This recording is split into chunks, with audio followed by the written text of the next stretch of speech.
My name is Frank. I'll be running the meeting tonight. Juggalos in Recovery is about the community in recovery. There is no judging here. Everyone is unique, and so is their recovery.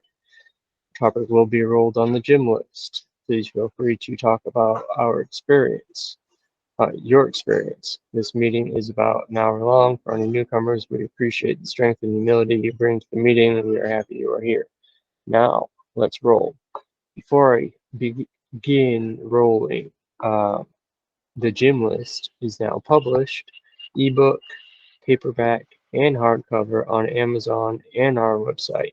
All you gotta look up is Juggalo Improvement Meeting. Focus. How would you focus it?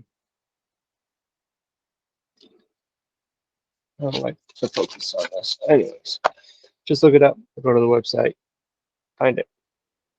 I'm gonna roll. Rolled Healing. This is just a copy I printed out. The first physical copy of the gym list. All right. 25. Knowing your worth. Oh, I bet you're happy you're leaving, huh? She is the worst at it. Knowing your worth under healing. So, I mean, like the camera. So, knowing your worth, let's see.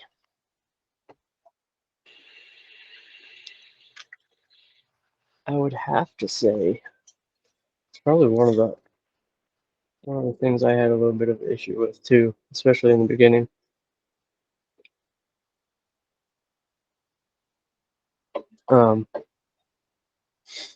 The way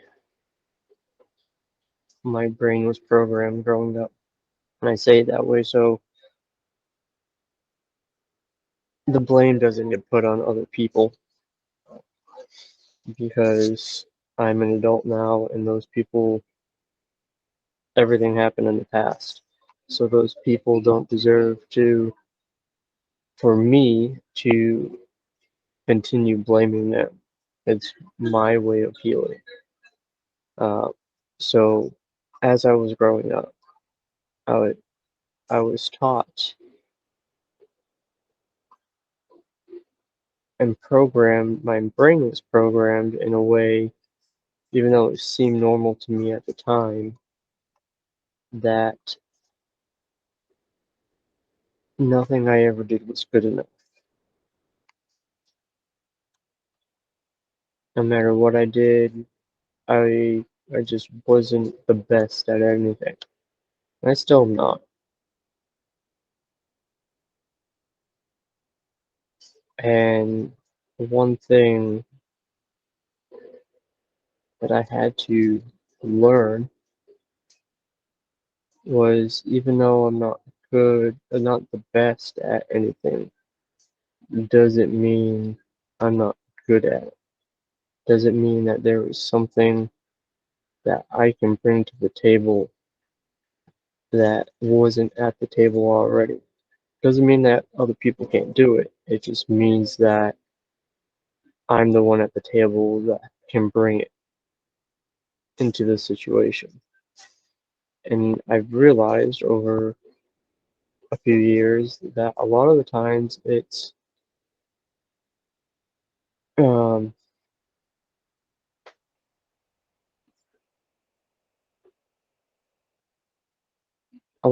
it's my mentality towards a subject or my outlook on a subject. It's not like my wisdom or anything like that. It's just how my brain works. That's different than everybody's. And it tends to improve, for the majority of the situations, the outcome, and tends to help people. Now, I'm not for everybody. I don't pretend to be I don't care to be, but I know that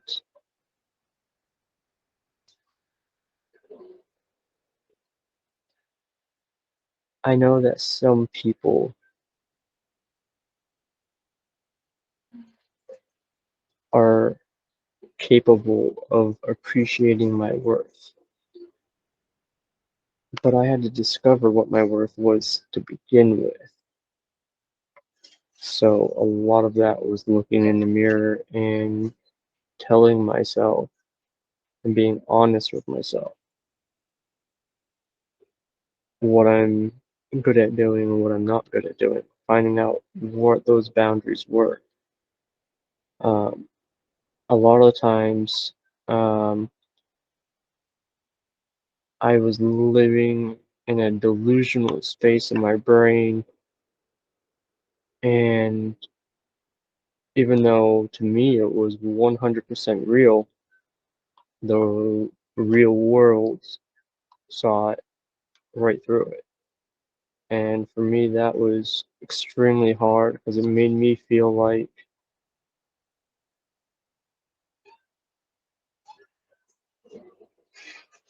I didn't build these delusional worlds in my head or situations in my head on purpose.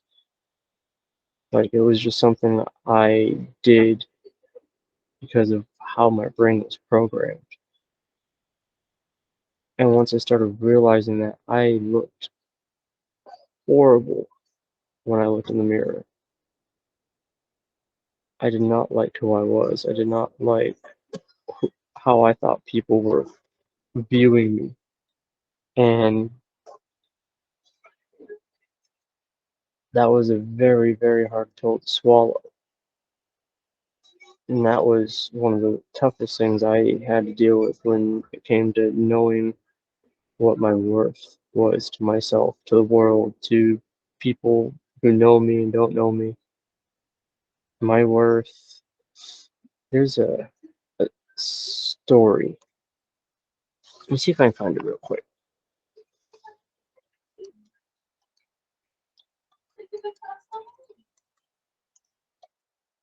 You can talk. Okay, bye. Love you too. Casey's leaving us. Yeah. Ooh.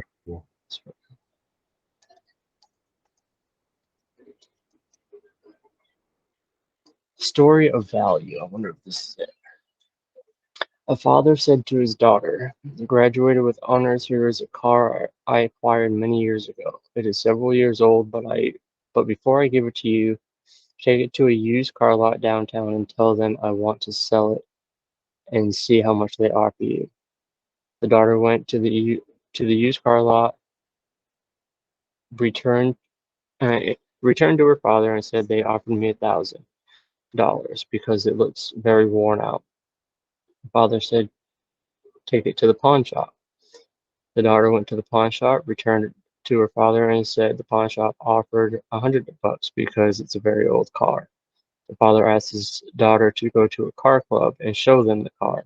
The daughter took the car to the club, returned, and some people in the club offered $100,000 for its since, for it is a Nissan Skyline R34, an iconic car sought out after by many. The father said to his daughter, the right place values you the right way. If you are not valued, don't be angry.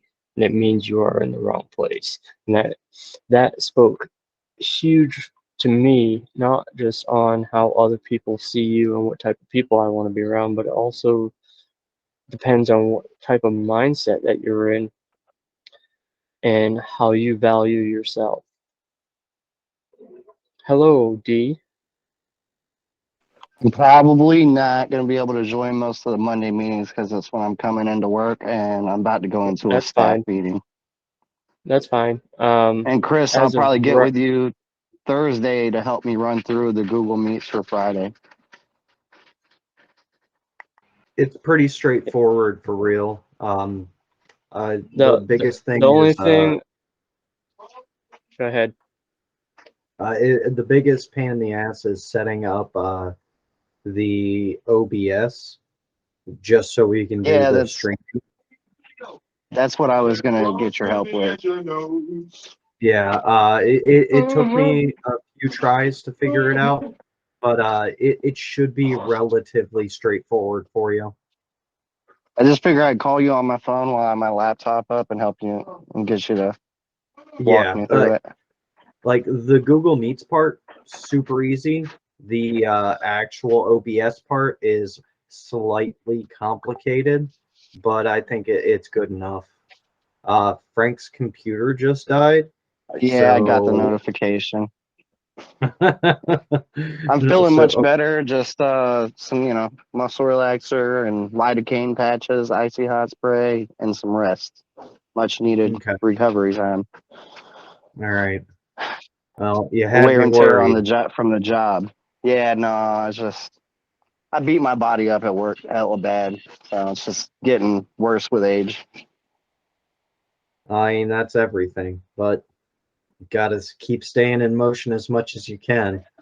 I'm I need so to just jealous of go that back on my jersey. diet and yeah, I just need to go back on my diet and start taking my vitamins again. Quit being a scumbag. Frank, did you see Dee's jersey? No. You got one too? Motherfuckers, I still haven't gotten one. Got the Hatchet Man on the back and it has 17 on the back. I had to grab it at the gathering because the Dark Mhm. Carnival said so. Understood. So the All right. biggest thing I know about Google Meets is you need to actually press record when you get in. It's not automatic like Zoom was. I Oh, also that's have my fine. OBS to start recording as soon as I start streaming, so we got Okay. backups on backups. Yeah, I'm just gonna Uh, have Chris walk me through the OBS part because I'm sure I'll have hiccups with I'm that. not even So I'm not even gonna use OBS. If you guys aren't in the meeting, I'm not streaming. I'm just gonna sit here to the meeting and start posting like crazy. Yeah, yeah, understood. like I said, I probably if I catch any of the Monday meeting, I'll be hella late anyways. And That's then who fine. knows how our attendance will be with not having Zoom. Trying to get like Dave to learn stuff to come over and Yeah. Joe Yeah, and all of them. Bricks has already been on. Joe may not be coming around to meetings until after we're done streaming because of some shit. So we'll figure Yeah. that out. It'll be I mean, fine. We but don't. I downloaded the app and joined fairly easy, so I don't see why nobody else could. Yeah. If you It's have a not Right. that Gmail. hard. Yeah. 99% of people have Gmails nowadays. Right. I mean, it's just this generation's Hotmail. Yeah. Exactly. So fairly easy to download an app. So Yeah. took me all of 1 minute. I went on Right. Facebook, clicked the link, downloaded the app, clicked the link again after I set up the app, and was in. So Yeah. Like it's pretty simple. So we should be good. Um, go into work, do your thing. Frank, the meeting topic was what?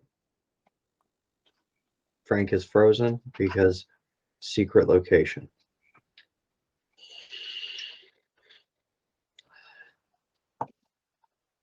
I'm here. Okay. Well, we're looks like, still gonna have the recaps on YouTube and shit, right? Mm-hmm. yeah. All right, well, I'll just be watching recaps a lot of Mondays.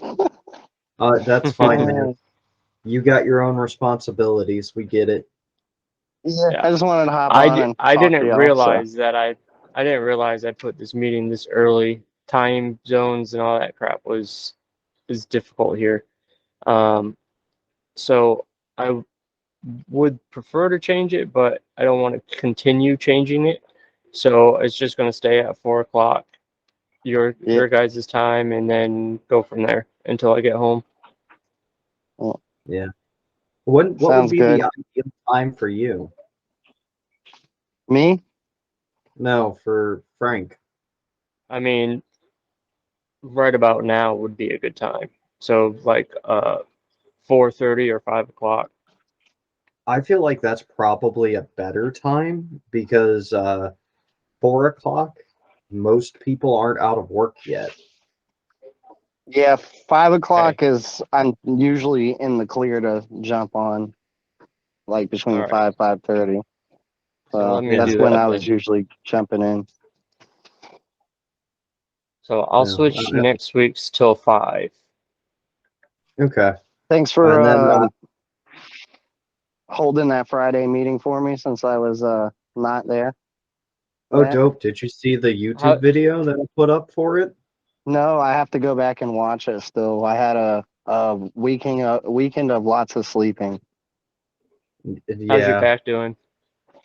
It's still rough, but lidocaine patches, icy hot, and they gave me a muscle relaxer. So just trying to take it easy and not kill myself. Yeah. I went to work today all day, and I had to spray some icy hot. I didn't take anything for it, so that's good. But I'll probably take something later on in the evening before I go to bed. And then I've been laying on my massage and heating pad, which I hadn't been doing every night to loosen up the muscles. Self-care is important. I was not doing that too well. Right. Mm-hmm. So the recap for the meeting I had on your day ended up being a whole 3 minutes. Oh wow, nobody jumped on. I know Nate did, but his connection was so bad I just ended up cutting his parts out. Well, happens. Yeah, I know. Well, it is what it is. Are you I had a whole bunch using of DaVinci technical Resolve? bullshit. I wasn't able to get DaVinci to Resolve to work at all. What kind of Well, I'll computer see are you you Wednesday. using? I'm gonna jump off here, All right, man. and I'll get with you Thursday to run through the OBS. Yeah. I got an HP Omen last year, so it's running Ryzen 7. It's got its own dedicated video card, and it's got 32 gigs of RAM. It just literally crashes every time I try to run it, and I think it might just be the fact that I don't have an Intel processor. Ah, Yeah, it's that AMD compatibility bullshit. you're just trying to get too fancy. Just go over to Mac. No, I I don't started feel like editing paying the my. extra. Yes, but I see, just they don't want to pay the last. extra $1,000 on top of the price sticker. I usually run Linux on everything anyway. You can do that on Mac anyways. I know, but it costs $1,000 more to have less capabilities. What kind of less capability are you talking about? I can do everything you Literally, can do on my Mac. yes, but you paid $1,000 more for the same exact specs. I paid $1,600 for my laptop. I paid $1,200 for mine, and it's So probably got a better processor than yours does. my MacBook Air that I bought in 2016 for $999 still runs, and I still can edit videos and all that stuff on there. The only reason why I upgraded to a MacBook Pro was because I needed better processing times for the videos. Right. And it's the same thing for me, which is why I upgraded my computer. I was running an HP EliteBook from 2006 up until 2 years ago. No, I never had good times with any type of Windows anything. Yeah, me either, which is why I run purely Linux 90% of the time. Yeah, I don't I even. just like I software never worked with compatibility, which Windows. is the only reason I run Windows. Yeah. All right, back to the meeting. Um, I'm pretty sure I hit the points that I needed to on worth. So why don't you Mhm. say a little bit of your side of it? So for me, it took me forever to see worth in what I did because for me, the only thing I was ever really known for was playing games. That's not really something to be proud of. It wasn't until I had to start all the way over and start with next to nothing, that I started to see the value in what I could put forward. So when I moved from Maryland to Ohio, couch surfed, got my first place. Great. I thought that was a huge accomplishment. I was the first out of any of my friends that was able to live on their own and support themselves. And that really gave me a bit of a more self-value. And then eventually I just started setting goals and achieving them, like buying big expensive things that I wanted for myself instead of buying just what I needed to get by. And that gave me more idea of what I was worth as a person, because then I was able to do things that were just for me and weren't for everybody else. And that allowed me to have a little bit more value of myself. And then I eventually got to the point where other people were asking me to do things, which gave me more value on what I was worth, because people now wanted my effort. And then I started telling people no, because I started to value my own time more than everybody else. Mm-hmm. Um, It for me. yeah, that's a very interesting mental change that you deal with. You start being able to say no to things. I think when it comes to knowing your worth, it also ties into knowing your boundaries and knowing your limits and being able to not only know what you're worth, but how much you're able to give out as well. It's like Yeah, you're on that road and it kind of branches off, but it's very, very similar. well, and you and I have roughly the same ethic, and we're definitely both workaholics. And for me, it just came down to capability. I know I have limitations, so I have to set up these boundaries, because if I push past my boundaries too much, I end up hurting myself, and that doesn't do anybody any good. True.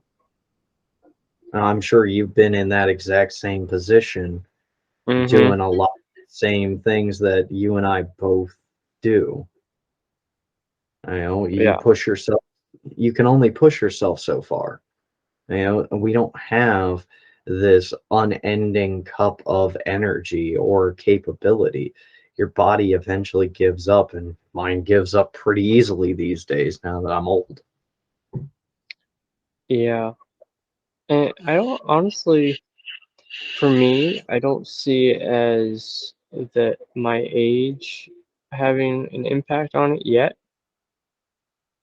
Right now, I I feel like it's I want to accomplish so much Hmm. that I don't like the things that I want to accomplish. I don't know how to prioritize those things. So for some people, it might be easy to prioritize your what you want to accomplish, but for me, I want to make sure Juggles and Recovery is taken care of. I want to get the woodworking business off the ground. I want to set up D&D sessions for whoever and whenever. I want to write my book. I want to take time for myself. I want to give time to my family. I want to be able to save money. I want to do all these things. I still got to take care of the house and rebuild a car. And when I get home, sell a truck. And, I got all these things. And then on top of that, somewhere in there, I've got to make money. Right. So at this So, point, I've got to work. So now, what I've been doing is I've been stacking those things too much, and I just happened to see a Jenga tower in front of me, and it kind of explains it a lot. My Jenga tower got too wobbly and it fell back, as we saw what the outcome of that was last couple weeks. mhm. So So I'm going to put it to you this way, because you do better listening than you do thinking for yourself sometimes. Yeah, and you know it's true. Yeah. You need to put you making money first, because you can't take care of your car, you can't take care of your house, you can't have time for your family if you're not making money. You can't have time for a secondary business if you're not already making money. You Mm-hmm. definitely don't have time to volunteer for a nonprofit, even though you're the one running it as the president, if you're not making money. So Mm-hmm. your job needs to be your primary priority. Your family obviously is going to come second. The things that make your life fulfilling need to go next. And then your own personal ventures should go right after that. And whether or not that includes us is wonderful. I'm gonna mute you, Brian. You're loud. I can't mute him. I already He did. muted himself. Okay. But yeah, after all of the things that are necessary for making a frank, rounded person, then you can put more effort into everybody else. See, I think my biggest issue that I have, I agree to a point. The biggest issue I have with what you just said is having to put my job first. That is something I don't want to do. No, nobody wants to work first.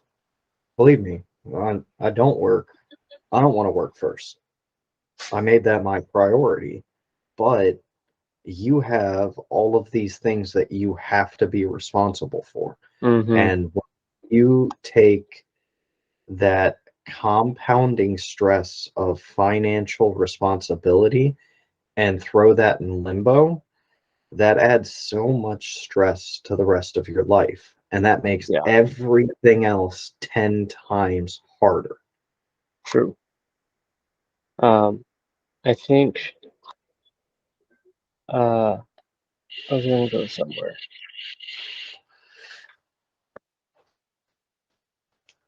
Yeah, I don't know. Um,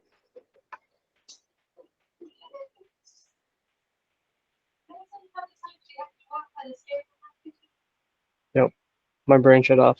It means I don't have nothing to say. That's weird.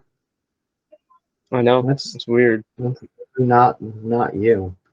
I can talk about finances some more. Um, I am staring at the gym list, and there is something that's caught my eye, and I want to hear Okay. your take on it. Okay. Now, Let's mind hear you, it. it's still open under the healing category, and it's topic number 30, and it says, "Do apologies really matter? Yeah. Yeah. Do verbal Making, apologies really matter? I think so. You know, Why?"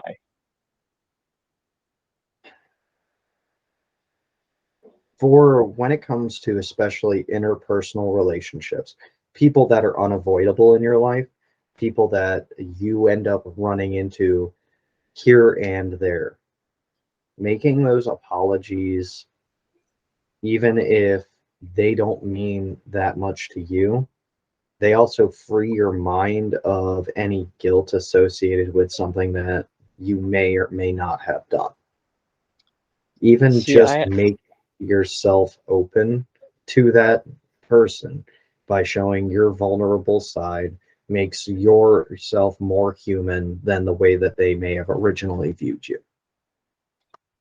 see, in a way, I agree, but my personal opinion on this, I think apologies, verbal apologies, are overrated. Okay, let's hear it.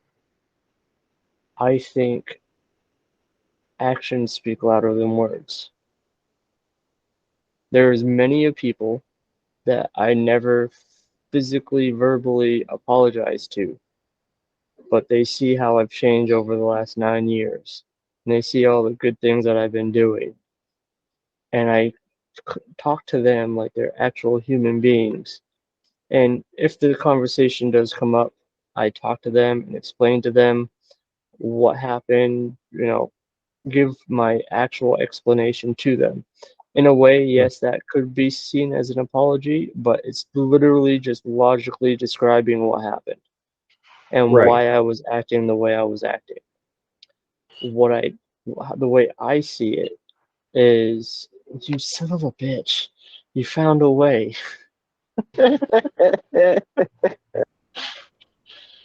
Oh, fuck you both.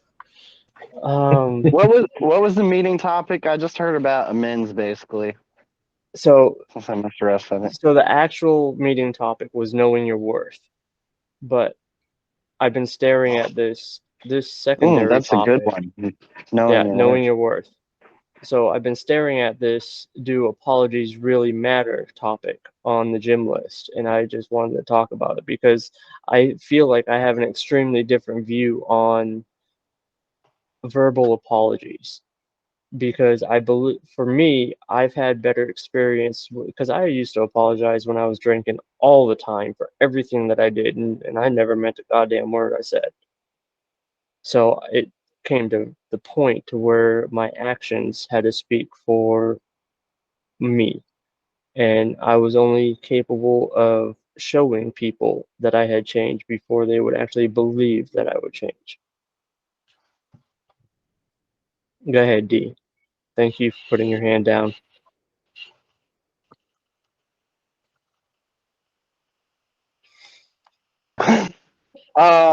Yeah, I mean, I like both of these topics. Knowing your worth. When you spend a lifelong state of addiction and low self-esteem, and you don't know who you are, what you're doing, so you don't show any worth. You basically, like, I was a slave to a paycheck. I was a slave to a friendship. I was, or whatever, no matter if it was good or bad, because I didn't feel like I deserved better friends or deserved better people in my life or deserved more money or deserved a better job, and kind of like just used the drugs and alcohol to numb the fact, that I felt unworthy.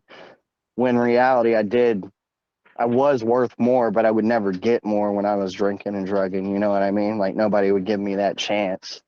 And apologies, do they matter? Yeah, I like to go to sleep with a clean conscience. I don't know about you, but like a lot of stuff, like you were saying, like I did a living amends for years because I figured the best way to show anybody who's seen me time and time again, um, get right for a little while and then do whatever, would be to show them by walking it, and um, eventually that led to doing the verbal amends because that still matters, cleaning up my messes, my wreckage, from all the things I did matters. And the longer I stay sober, the more random people pop up in my Facebook that I didn't even think about in doing like a fourth or a fifth step or writing amends. I didn't think about them. They weren't even on my radar. Whatever happened between us didn't even fucking matter anymore.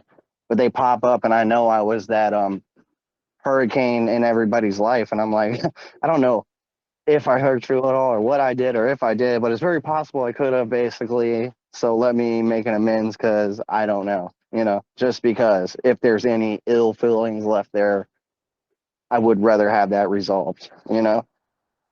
And most people are like, bro, what, the past is the past, then none of that even matters, bro. I'm just glad you're doing good. And I'm like, oh, dope. And then they tell me how they've been doing. I'm like, oh, dope. That's pretty fresh. And, um, rekindling old friendships that are no longer bad friendships, I guess you could say,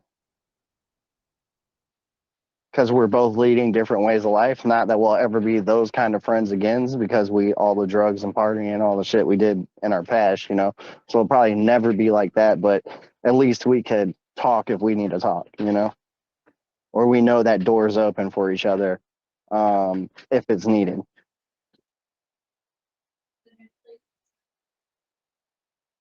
I like that. It's rebuilding a burnt down bridge that you never thought was going to get rebuilt. And that was my point exactly. If you don't make that effort to apologize to somebody, if you have to deal with them ever again, they're going to have this preconceived notion of you, no matter how good you are or how good you were to them. If they feel like you somehow wronged them and you don't apologize, they're going to treat you like garbage. See, Yeah, I see mean, that. I feel just like even if I felt I was completely right in every attitude of it, it doesn't mean that somebody can't harbor a resentment against me. So there's no reason why I can't say, hey, I don't know why we haven't talked in forever, but I'm sorry if like something happened between us. I hope we could, move past whatever's going on and like, be cool. And that's kind of the hardest thing to do is like when we justify our actions, being able to still apologize because maybe the other side's hurting and we don't know it. Because like I was telling you were on mute or whatever. I don't know if you heard me, but I've had old friendships where I'm like, I don't know, I did anything wrong at all. But if I did, like, because we haven't talked in years for whatever reason, like, let me clear it up so that door is reestablished. Doesn't mean we'll ever be super tight again, super cool, but the doors are open. See, that's goes a step further than I allow myself to go. I don't want to go that far. And see, the way I see it, the people who matter in my life will put effort into knowing me as a person. If they want to be a part of my life, I don't care how small my circle is. I've lived alone the majority of my life. I don't care how small my circle is. If you want to be a part of my life, all you got to do is reach out. You want to get to know me, you harbor resentments, bring it to my attention. But I'm not going to sit there and beg. I'm not going to sit there and explain myself. I'm going to give you the logical answer, and then my actions can speak louder than what my words will actually do because I know in my heart that I'm a good person. And whether you want to see that or not is up to you.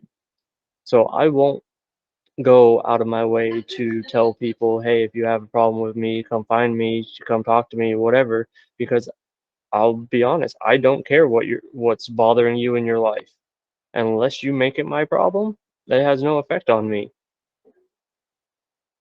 Just like, and this goes into something I've been saying since I was teenager. I don't care what your sexuality is. I don't care what your gender, what you believe your gender is. I don't care what you have going on in your personal life. Your life does not affect me. If your life ends up affecting me, then I'll start giving a shit. But if your life doesn't affect me, why should I care? Go ahead. Both of you talk.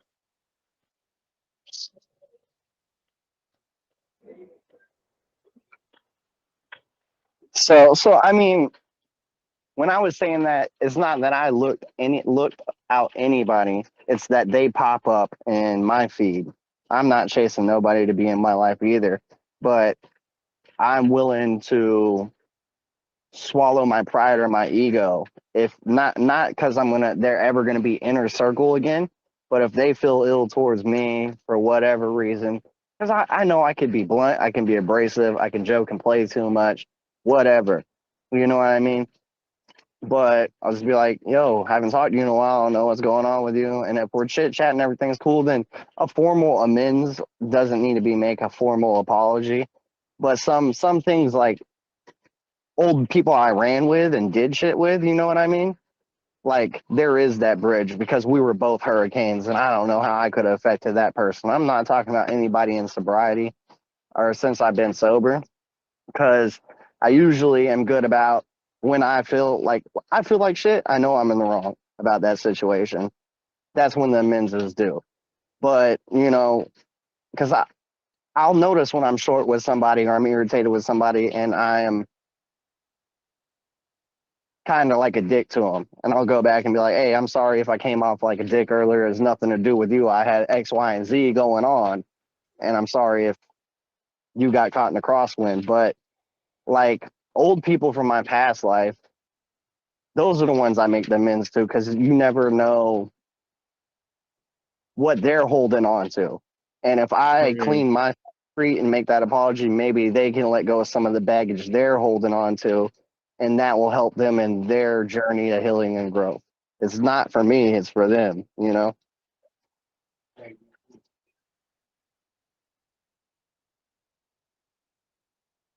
All right. So I'm going to tell you just a real quick story about why I feel like apologies are necessary, not even in a way that we're necessarily making amends.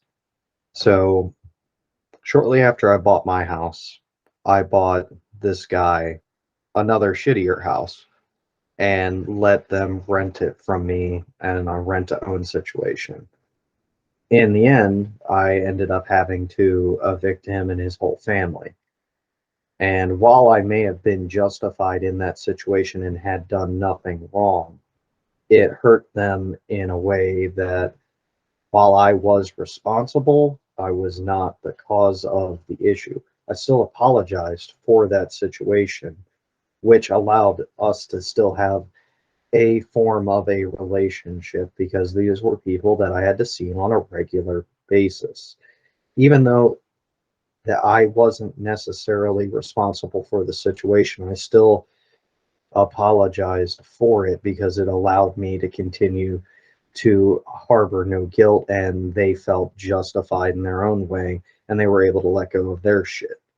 And these are things that are necessary, especially in the position that you're in as a public face. You know, you are a public figure at this point. If you allow people to hold these resentments towards you, even whether or not they're justified, that ends up affecting everything you're involved in one way or the other. Because, you know, it only takes one person running off with the mouth for it to turn into an entire debacle. See, and that's where my stance gets interesting because I don't care what the one person or one group of people says because I know from the amount of stuff I have succeeded in that you're not going to please everybody. You're not going to make everybody happy, and you're always going to have haters. And the only way I know that I'm doing things that are good, well, not the only way, one of the ways I know that I'm succeeding is by having those people who like to talk shit, who like to blame me for something they had full control over. And I've already had that with Juggalos in Recovery. And I can tell you from experience that I call them out on their bullshit. They can go running around all they want. I don't care. I'm not going to be held responsible for your actions. I'm not going to apologize to be political. I'm not a politician. I'm a human being who did not do anything wrong. If I did something wrong, yes, sure, I will apologize. And I'm not saying apologies are unnecessary. I'm saying people abuse apologies. There is always a situation. You can always find a way to make things happen or to use something. I do not apologize for my benefit. I apologize when I see that, like Dee was saying, those small situations, like I got short with my wife or someone at work or whatever. There was a guy at work who just left um, today. Uh, him and I got into it on the flight line. Big old debacle. And he was got up in my face. I never once apologized to him because I did nothing wrong. I was his supervisor and he overstepped and I had to put the foot down. And I have no problem. It's one of those things that I had to learn to do is I have no problem not feeling guilty for something that you caused yourself. And of course, I'm not talking directly to you two, I'm talking to you in general. So when I say that apologies are unnecessary, I don't mean that they're never a good thing to do. What I mean is that the way people use, or the way I used to use apologies is unnecessary. I used to use them to get out of situations so people would stop bugging me. I would lie through my teeth and apologize. I'll never do it again. I'll never drink again. I'll never blah, blah, blah again. But I always would because I just didn't give a shit. Now I give too much of a shit about myself because I'm not going to hold the guilt that you're trying to put on me for something that I didn't do. I'm going to do what I need to do for me and the people that are in my inner circle. I don't have an outer circle. I have an inner circle. That's it. Because the people in the outer circle are just there to cause problems. I have a very small handful of friends that I talk to on a very regular basis. And when I say regular, I mean like far and few between because my personal life is what I focus on. I don't have any friends physically close to me. So I just deal with whenever people have time, like these meetings or whenever, like I could attempt to contact you guys and text and call and all. I'm not that type of person. It's just not who I am. I've tried. Every once in a while, I'll be like, hey, you popped in my head. We'll figure I'd just say hi and check in. That's it. But when it comes to apologies, I know I know the difference between right and wrong. I know the difference when I do something wrong and when someone else does something wrong or handles a situation that could have been handled better. I have no problem owning responsibility for something I have done, but I will not be held accountable for someone else's actions. And I've had to do that with Juggalos of Recovery. Someone got mad because this, that, and the other. And no, that's not how the world works. The world works because you did something that caused you pain. And that's something a lot of us addicts in general have an issue dealing with is the fact that it's always someone else's fault. That's why I give Bricks credit because he took full responsibility for his actions. He didn't Yeah. say someone else put it there or set him up or anything like that. He said something happened, I took it, I fucked up. To me, the way he worded that, the way he dealt with that, he apologized to himself in that, but he never had to say the word I apologize or I'm sorry.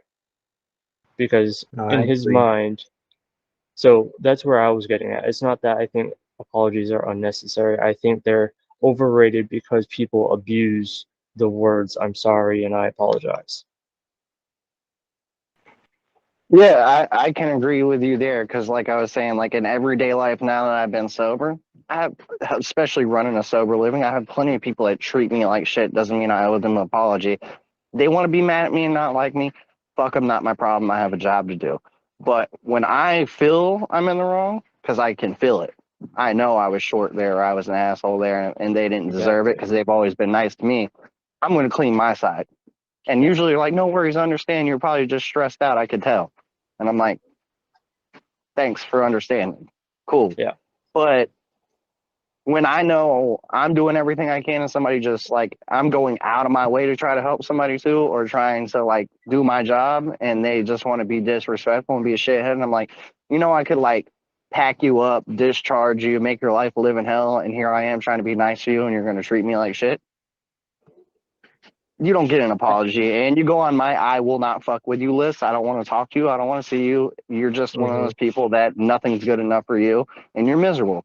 That's going to lead you to the same thing it always does. That's not my problem. That's yours because obviously you're not working on yourself. Yeah. And I think one of the hardest things, it's easy to deal with people you work with because you don't have to deal with them. You don't have like a special connection with them the majority of the time. Like I know in my job, probably in Bryant's job, you get close to people, but they're Well, not like that's my family problem. family. I get connections with all the Yeah. residents, and I'm closer with hmm all the staff, and same at I my other job. I think the biggest issue that I have is when it comes to like people you've dealt with your whole life. Those are the hardest ones to know when to apologize and when to set your foot down. Yes, I've family. recently had, yes, and I've recently, like extremely recently, had a conversation with a family member, and the conversation was very interesting to me. Uh, no, like there's no hard feelings towards this person. I don't think there's any hard feelings towards me. We both understand that we just don't agree on this one subject, but not agreeing on this one subject has caused a rift in our relationship to make our relationship change. My point of view on that situation is I don't think this person understands that there's a difference between self-preservation and growth. And there seems to be, at least from my point of view, a maturity level that isn't acquired. And it's really hard for me not to just call them out on their bullshit. And because this person is an older figure in my life. So it's one of those things like, are they actually ever going to listen to me? Like, you know, That's my relationship with my father. I didn't hmm, apologize the other day when he got upset, and I was just like, I don't need to apologize for anything because I know through what was going on, we're pushing your regrets and your resentments that you have with yourself and your parenting onto me, and I'm not doing it. yeah.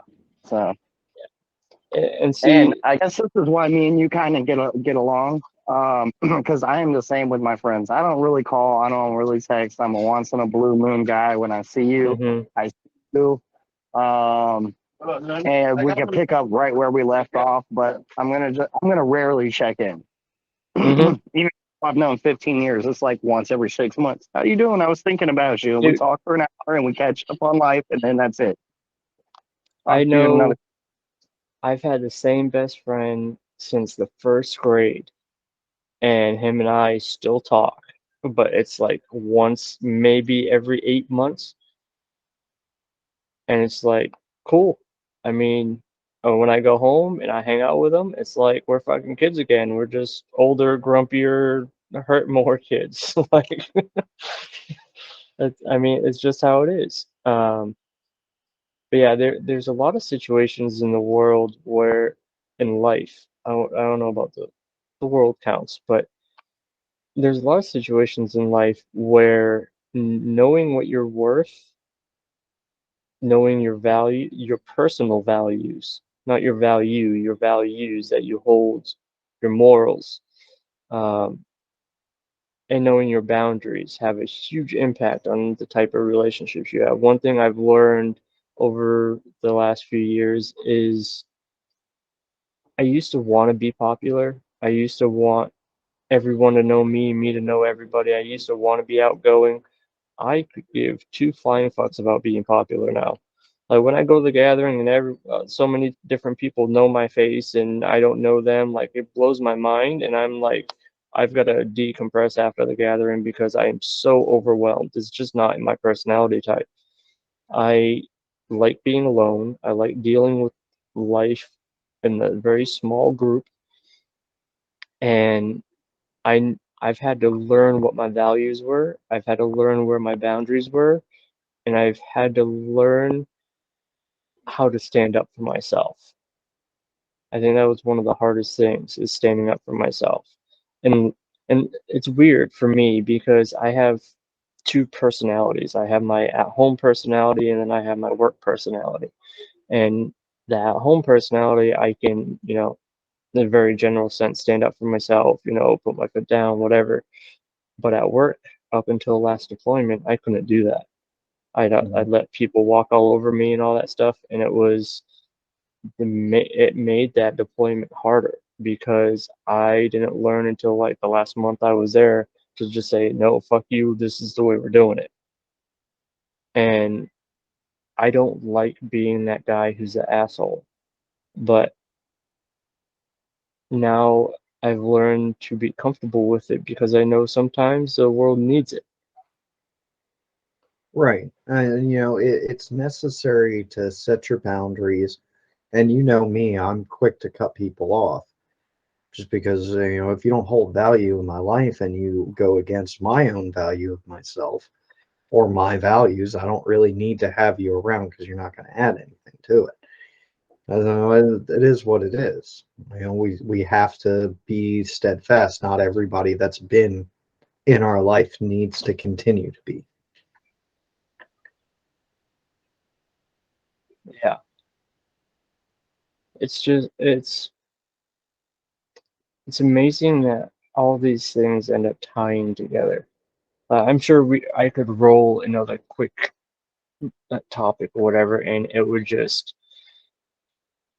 we'd find a way to get it all together.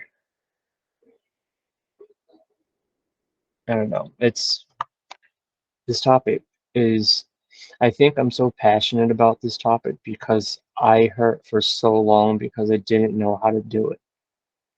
I didn't know what my worth was, and I didn't know the right way to apologize or the right way when to apologize or when not to apologize, and when I didn't know those limits. Like in early sobriety, man, I had the hardest time making amends because amends to me like was just walking up saying, "Hey, I'm sorry for how I acted. I'm trying to get my life together." But then, like, after the first or second one, I realized I've said this so many fucking times, like, why would they want to believe me? And that's when I came with the mindset, if my higher power puts those people in my life, that's when I'll make my verbal apology. Up until that point, I'm just going to live my life a better way, and my actions will speak for my character, who I am. Right. But I think more so it's the idea of apologizing for a specific action. If you did something that, even in an inebriated state, that really hurt somebody, I feel like an apology for it is super important, but the actions are equally as important.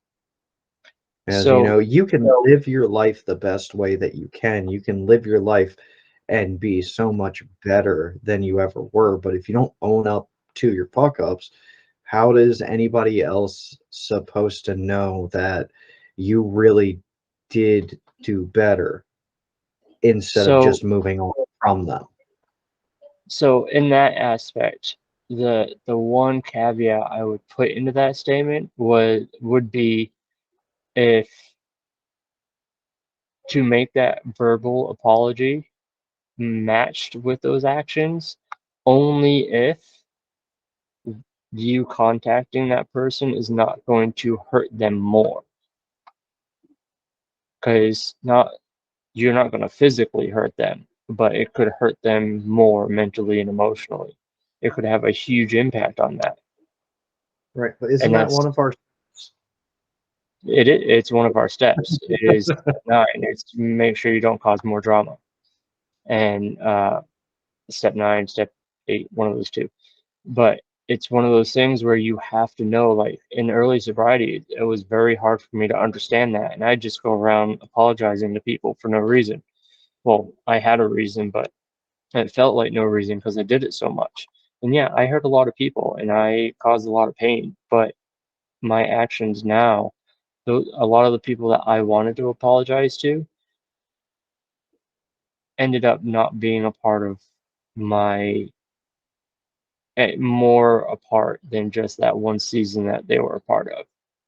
So it's one of those things where you also have to take it easy on yourself and not say, okay, you have to apologize to everyone that you've ever wronged. That's not how life works. The reality is your world your life, the universe, your higher power, or whatever the case is going to give you the opportunity to make those amends, to say those apologies when the time is right.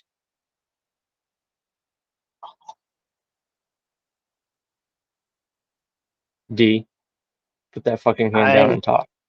I fucking agree 100% with what you're saying because I feel a lot of the same ways. Like just how all our meetings, the topics tie in together. It's just how like living a program of growth and healing, it all ties in together. It becomes a fluid motion, just like all these things intertwine. And like I'll always bring it up since I joined Juggalos in Recovery. That Hobson Illmind 8 speaks perfectly what you're saying. Some people are seasoned, some people are lifetime. Basically, always evaluate your friendships and um, your higher power, the carnival god, whatever it is, you Buddha, Allah, doesn't fucking matter. Is always going to put those people in your life at that time for some reason. It could be to show you things you don't want to see about yourself, show you things you want to see, push you forward. Or for you to help them out. There's plenty of reasons why people pop in your life. You don't know why until hindsight. You might not know why until years later, and then you go, "Oh, shit!" Right? And that's the crazy part of it. And like I run into a lot of people who are like you in early recovery. I'm still not an apologetic person. I'm not like, I show gratitude through actions. I'm not super apologetic or anything like, and even I've had like people like, he doesn't just say thank you. And I'm like, no, you should know I'm very like grateful for you. I'm not going to overly thank you for everything you do. Just like I'm not going to say sorry. And I see a lot of people, they say sorry about everything. I'm like, bro, don't fucking say sorry. You have nothing to apologize for. Like I have to set people straight all the time. I'm like, you say sorry too much, bro. Like just stop. Don't be sorry. Be you. See, I dealt with that, and I still deal with that. Not as much because I've worked on it, but that is a learned thing from our traumatic past. We've always felt so much guilt for doing something or whatever the case was in our past that we always feel the need to apologize, and that comes with self-worth and not knowing that you're good enough. So you always apologize for being not worthy of I that person or that action. I had those unworthy feelings. I was not the apologetic type. I was more Mm-hmm. like, fuck you, I'm not sorry. Fuck your feelings. Fuck how I don't give a shit if I was wrong. Fuck off and die. Like that was my mentality. So for me, when I do apologize for things, like I mean it because it takes a lot for me to go, I'm fucking wrong, sorry. Like that's a big thing of swallowing pride and Mm-hmm. ego for me. Never an overly apologetic person. Yeah. Of course, I have times I apologize or make promises and I didn't mean them just because I didn't, because I wanted to keep doing what I want to do. And obviously it bothered you.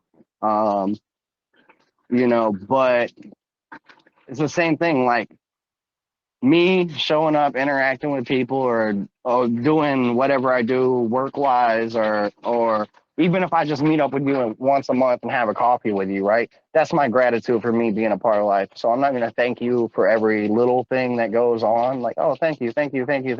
Like, I think that's another thing that gets worn out. Mm-hmm. Same as you're always, I'm so thankful doesn't mean you're actually always thankful. Sometimes that turns into I'm saying that because you did something, and it's stroking the other person's ego. You know, Mm-hmm. I do a lot of things without people noticing I'm doing things. Just like the medallion pickup where my sponsor speak and talking about behind the scene guys. I don't do anything for a fucking thank you. I don't care. I do it because it makes me feel good and I feel it's the right thing to do. I don't care if you notice it or not. And I don't want thank yous, so I don't give them like that. Just like I don't want a bunch of I'm sorry's. I want change actions. That's why I try to do change actions, not a bunch of I'm fucking sorry, because Mm-hmm. that gets and through change actions, like I think that's what brings a lot of people up, like randomly from my past is they've been trolling my Facebook profile or they've been looking out for years and they see all the stuff that's gone on over the years and go, well, maybe I can talk to him now. Maybe he isn't the same. And they reach out, and then I'm like, oh, well, this is God putting you in my life at this time to go, here's an amends that you didn't even think about in early recovery. So I clean my shit up because that's what I'm supposed to do. Yeah. So I think something else that we need to touch on, especially since this is the topic. I see it piqued Chris's interest. Welcome to my brain, Christopher. So we've talked a lot about Bryant. I swear to God, I'm gonna kick you both out of the goddamn room. One of the things that I think we need to touch on, we've talked a lot about um, us apologizing, but we haven't touched on expecting apologies or amends from other people. That is a thing I had to learn to deal with. It still never gave me a proper amends, and I don't Who? want it. My dad, and he's the best grandpa ever, so I don't care. So Him being I the have best a grandpa is a good enough amends that I'll ever get. I don't ever want the verbal. Him to not get drunk ever again and be a good grandpa is good enough for me. yeah. So I have one that's slightly different than that.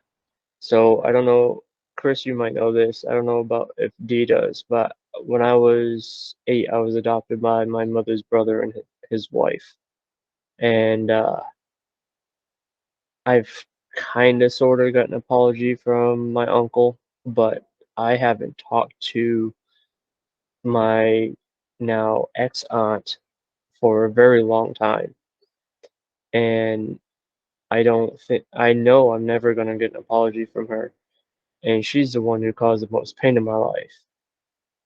So when it comes to situations like that, you have to,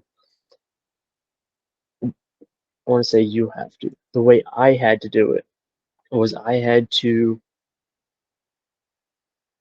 make amends with myself for how I dealt with those situations because I was not taught properly. I was not emotionally stable. I was not mentally capable. Whatever the actual situation was, I had a part in it, but I needed to learn to forgive myself. By forgiving myself allowed me not to need an amends from someone else. That's why I don't let things bother me or um, regrets or whatever the case. I don't let things, I don't hold grudges. I don't do any of that because all that stuff has a huge impact on how your day-to-day mental health and emotional health are.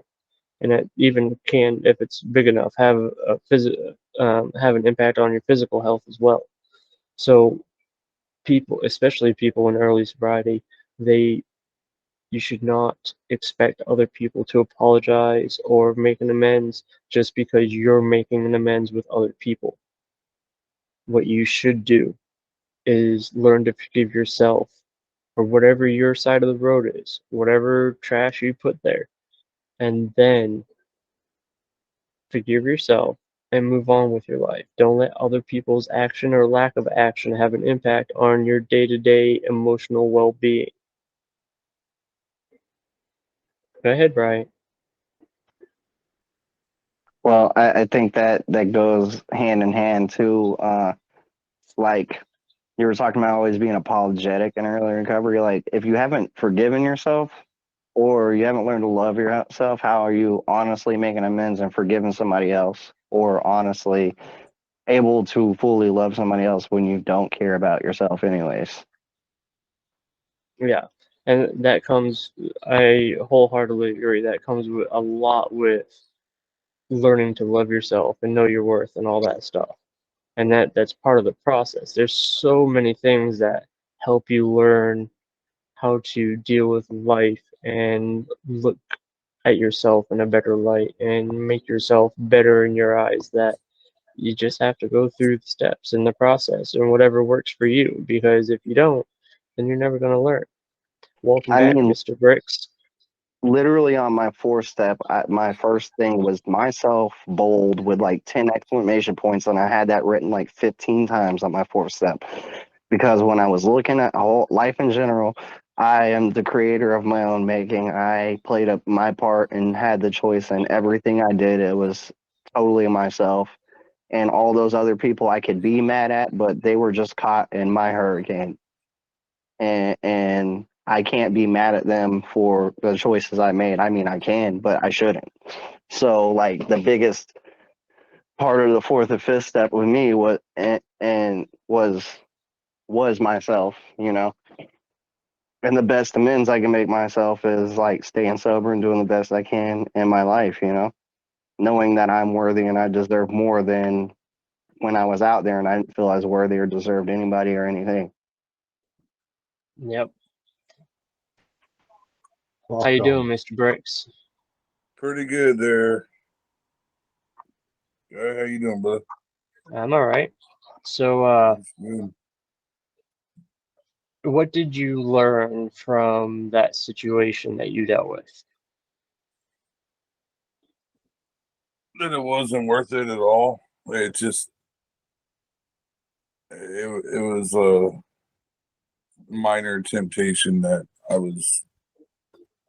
I fell into at the time, a moment of weakness, and So, you in the future, when you deal with temptations or moments of weakness, or you feel one coming on, can you think of better ways to handle those types of situations? yeah, remove myself from the situation before it can escalate. What if you're not capable of doing that? Like, not physically capable of removing yourself from that situation? Because there are moments like that. Right. Well, see, here in Florida, I have I don't have any temptation whatsoever. I honestly don't. It was just that one thing that, like, it was so random to find, like, in the trunk of my car that, odds of that happening again are literally slim to none. So, in that situation, sure, I wholeheartedly agree.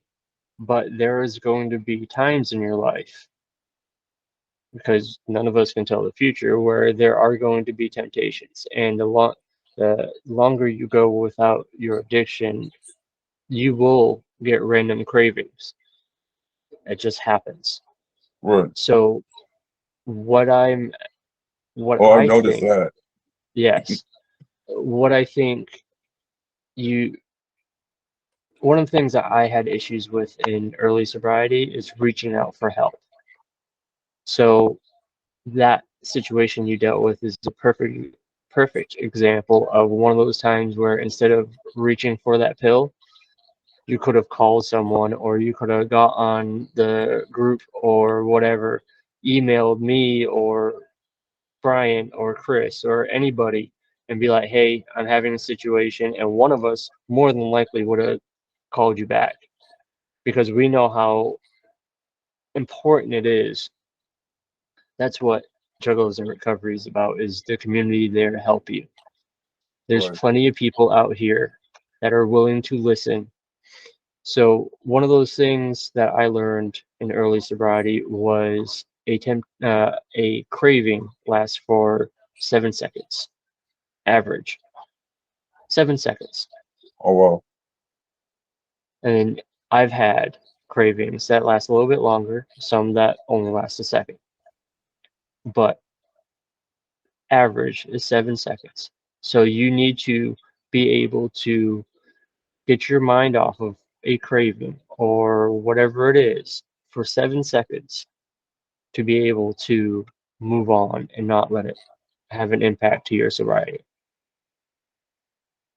So if it's a simple text message, if it's a phone call, if it's an email, that is your tool to counteract those types of situations in your life in the future.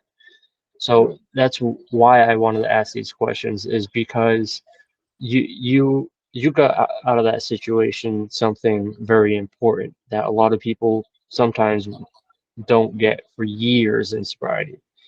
is you now have a very important tool, and you can see, I hope you can see how important it is that, hey, I need to reach out to someone. I'm having a shitty day. I'm having a temptation. And it's not just, hey, there's something in front of me. It could be just one of those days you wake up from having a shitty dream. Just go on the Facebook group and be like, hey, I had a shitty dream, blah, blah. People will talk to you. Like, email, go in the Discord. The Discord's open now. Um, there's all kinds of, and I mean, there's, if you just Google meetings online, I mean, there's more than just Juggalos and Recovery out there. And I mean, Right. there's all kinds of tools. So when you get into difficult situations like that, in the moment, it's going to be hard, especially in the beginning, to be aware enough to counteract those thoughts. So what I would like you to do later, further on, if you get a craving or deal with a temptation or whatever, one, don't shelter yourself. That's just going to hurt you in the long run, because that's what I did, and it's not worth it. Two, I want you to reach out to people, even if it's just a simple text message. Doesn't matter who it is, as long as it's, you know, that they're in your corner. Reach Right. out and be like, hey, I'm just checking in. You don't even have to tell them what's going on. Just have a normal conversation with them. I've done that a lot because there's no reason to talk about what was going on in my head. I just needed to get my mind off of what was going on in my head. Right. Yeah, I agree So with that. sometimes all that is, hey, I need to go do something else. I need to talk about something else. So in the future, try doing that. Thanks, brother. Appreciate that. Yeah, man, that's what we're here for. Yeah, I heard a little bit about what you were talking about for when I came in about forgiving yourself, Mm-hmm. and that has been one thing that has been a really hard thing for me to do. It's You a know, very hard process to deal with. well, because there's the fact of my daughter, you know, still being in Phoenix, but I'm trying to better myself so I can see her, and that knowing that she is, even remotely for a second, she's not dumb, bro. Like, she knew what was going on, but like somebody had told her, more than what more than what needed to be told to a child. You know what I mean?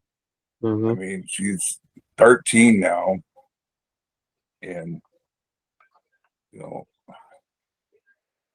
it, I just want her to be happy and know that her dad's gonna be okay and be around.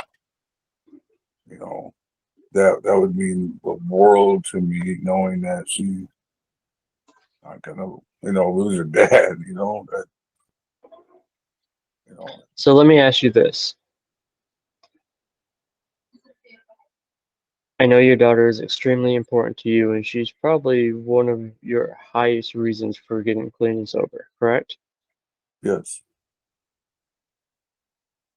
Now, do you think, this is just a hypothetical, okay? right, If later on in life, no matter how hard you work at being clean and sober, no matter how hard you try to build a relationship with her, she doesn't want to be a part of your life, how is that going to impact your sobriety? And there's a reason why I'm asking this question, and I'll tell you after you answer. it would really hurt. Like, It would hurt. it would kill me inside. Let me tell you this. This is something I want you to think about very hard. No matter who that person is who tells you that they don't want to be part of your life, whether it's your mother, your daughter, your ex-wife, your new girlfriend, whatever the case is, Right. Your sobriety is number one priority because you can build better relationships with people who deserve those relationships. It is Right. their choice.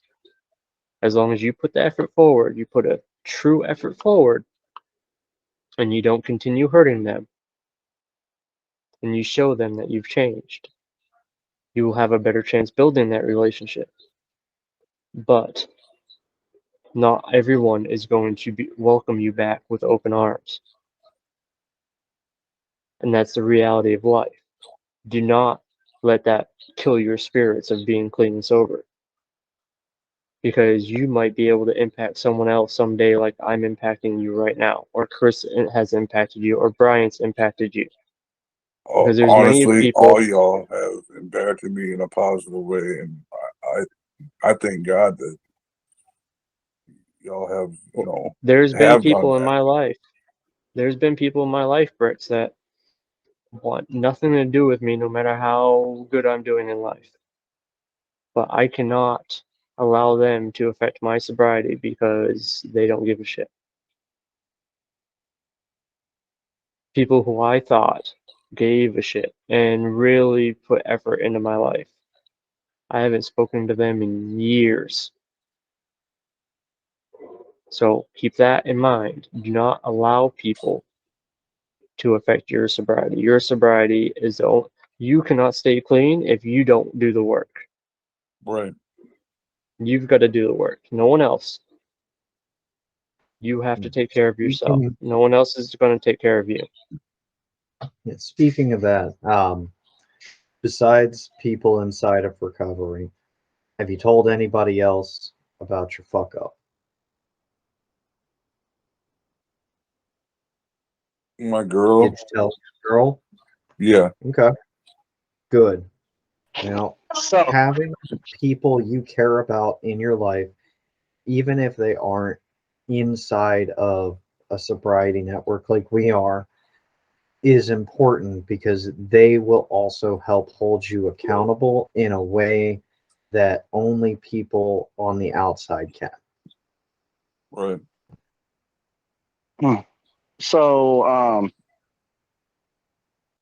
I mean, Frank has a good point, man. So we're talking about self-worth and all this other stuff earlier, right? Like when I got sober, the same woman I'm married to now, we were split up. She straight told me, like, I don't think we'll ever get back together. I can't do this shit with you no more. And I had, all this stuff going in my head. Should I just pack up and run, do all this? I have 2 kids. My kids never kept me sober. And they're the world to me. Um, the best thing I ever did in early recovery was learning to love myself and forgive myself. And I'll tell you, like, just learning to do that and growing and changing and healing, like, um, eventually she was the one that asked me back out because I was fine without having her in my life. I used to ask her back out and she'd shoot me down. That's my first couple months of sobriety. And I was like, you know what? I'm done. Like, I'm going to figure me out. You do whatever the fuck you want to do. And that was one of the best things I decided to do. And I would say about 11 months sober, we were fooling around or whatever. And she was bringing me back to the halfway house I was living at. And she said some shit like, oh, you're basically my boyfriend. And I was like, no, the fuck I am not. She's like, what do you mean? We slept together. And I'm like, that does not mean a fucking thing. And she's like, well, what do I got to do? And I'm like, I don't care. I will never beg for you to be in my life again. You want me? I'll always love you and take you back, but I will never beg for you to stay. Those days are done, basically. And she was like, fine, will you be my boyfriend again? I'm like, of course. But when you decide to leave, just know that door may never open again. And here we are married. Everything's going good, fresh start. Been back together a few years, on and off for almost 15 years. But I don't think she would have ever came back if I was still, you know, not confident in myself, not knowing my worth, not knowing I love myself. I think she's seen all those changes and was like, man, I'm going to lose him, basically, you know? Yeah. And same thing like with my kids. My kids wouldn't want to be around me if I was still that miserable fuck I was 4 or 5 years ago. Like 5 years ago. Like they wouldn't want nothing to do with me. I wasn't the best dad in the world. I will shut up and go play so I can get high and drunk. You know? Like now they love me to death and always want to do stuff with me to the point where I don't even have enough time to do everything I want to do. You know, but like they're in my life today because of learning to forgive myself and learning to love myself. Like, but if they were my higher power to get sober, I wouldn't be sober. Not me. Like, I had to do it because I wanted to do it, not because anybody else wanted me to do it or because I was doing it for somebody else. Because I tried getting sober for them. I tried getting sober for the relationship. I tried to stay sober, not to go to prison. None of that shit ever worked. It wasn't until I was sick and tired and I can't live like this anymore. I don't have this shit in me no more. That I decided to do something different and it stuck. That's what I got to do is do something different because the definition of insanity is same, doing the same thing over and over again, expecting a new outcome.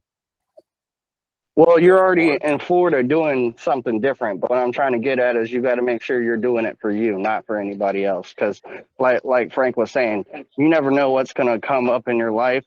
Like, there's going to be temptations, there's going to be times, but if you're truly about changing your life, it isn't going to matter what's thrown your way. You're still going to be doing what you're doing, regardless of what happens in your life. You have to be your main motivation for getting sober because you are the only person that's going to hold you accountable when nobody else can see you. So you have to be the one that makes all of the hard decisions and has to make all of the right choices. Because while you may be doing this in effort to see your kid or to have yourself around for your kid, that's ultimately you. You are your own motivation. You want to be able to have your kid in your life. So Right. your motivation to be sober in the end is you. So make sure you hold yourself accountable as much as we do.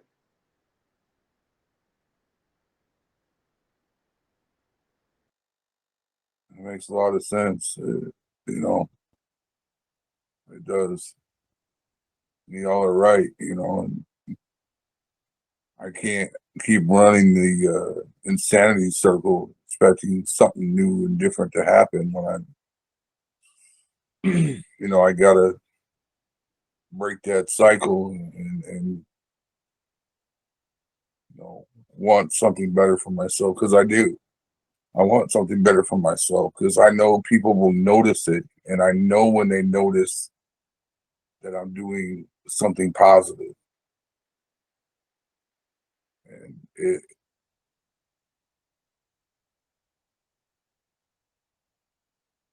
it's a positive thing that I want for myself more than anything. I want just to maintain that sobriety and you know I got to be around too for when we go. Where's Bricks? Like where's Waldo with the gathering? Are you a part of our Facebook group? Yes, I am. Uh, I would like you to make a post in there asking for a sponsor Okay. to help you go through the steps. All right. I think with what you've shared already, it would benefit you to go through the steps. You have a good head on your shoulders, you have the right motivations. I think you need to find someone who is willing to help you walk you through the steps, whether it's the Juggles and recovery steps or not, I don't care. All the steps mean the same thing. As long as it's what the steps do is it gives you the building blocks to be able to get to the levels that you need, that you want to be at.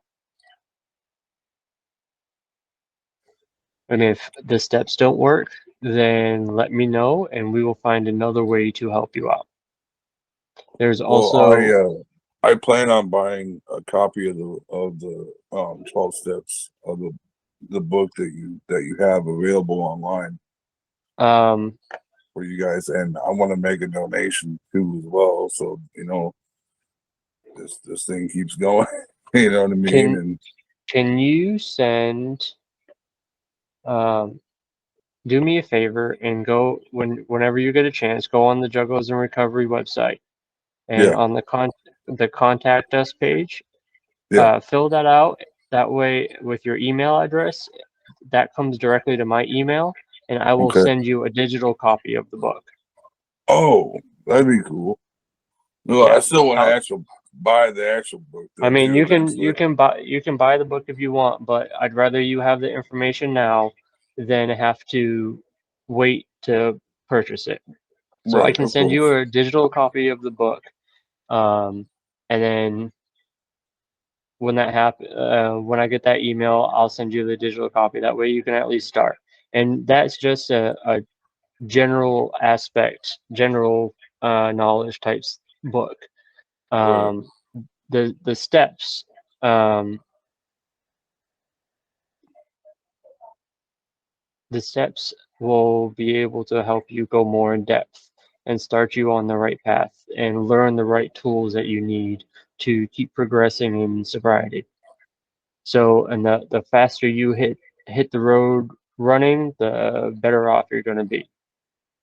And Right. you don't, the biggest thing I want you to understand about doing the steps is you work at your own pace. I've known people that take years doing it. I did my first flow through of the steps in a month and a half. My first month and a half being sober. I Same. just ran right, yeah, I just ran right through them There's because 60 days out of jail. Same shit. yeah, I did it that way because it allowed me to understand the steps and then I can apply the steps in my daily life after that because now I knew how they worked. And then So, I go through my steps every year officially, hmm, besides trying to do them daily to the best of my ability. I mean, I probably should do that, but I don't. I'm lazy. I fire my sponsor and get a new one and go through the steps every year. Well, I don't do any of that shit. I like to get no, different perspectives, yours so I is keep unique. growing, and I like to fire people and get a different perspective from a new person. Once I feel like I've learned all I can learn from you, I'm looking for the next person to learn more Hmm. because everybody's recovery is different. Therefore, I pick up things from different people, and I'm like Tech Nine clusterfuck. I just boil all this shit down, find out what works for me, find the next person, boil their shit down, apply the shit that applies, let the other shit fly, and I keep learning and keep growing because that's the only way I'm gonna stay sober is growth. I think one of the meetings that we need to have is a clusterfuck meeting. That'd be dope. Some of our meetings after the recording usually are a clusterfuck. That'd be fresh. Oh yeah, Yeah. definitely when we go uncensored, unrecorded, that's Oh when yeah. shit gets weird. But with that, You can participate I more think clusterfucks, Frank. do what? I can't wait till you're back stateside so you can participate in some of those clusterfucks without the recording. It gets interesting. Oh man. Yes. Yes. It's mostly Less than just 2 crazy months. Dave being crazy. I talked to Crazy Dave earlier this morning. But with that, guys, I am going to officially close the meeting, and then I'm going to get off here. But you guys are more than welcome to stay on and chit chat if you want. So with that, no matter how long the road, if we walk together, we will get there. Even though we will face some of the darkest evil ever seen, we will face it as a community and stand fearless in its path. Nothing will stop us. With the help of our family and community, we will overcome the persecution and tribulations that life may cast from time to time. To the ones who still suffer and haven't found the path to serenity, we will continue to search for you and help you no matter your ailment. We carry our stories and messages to everyone who will listen. As the sun descends and night becomes, we arise to take the path. Thank you guys for everything. Thank All you. right, I'm gonna Let go ahead and me- end the live.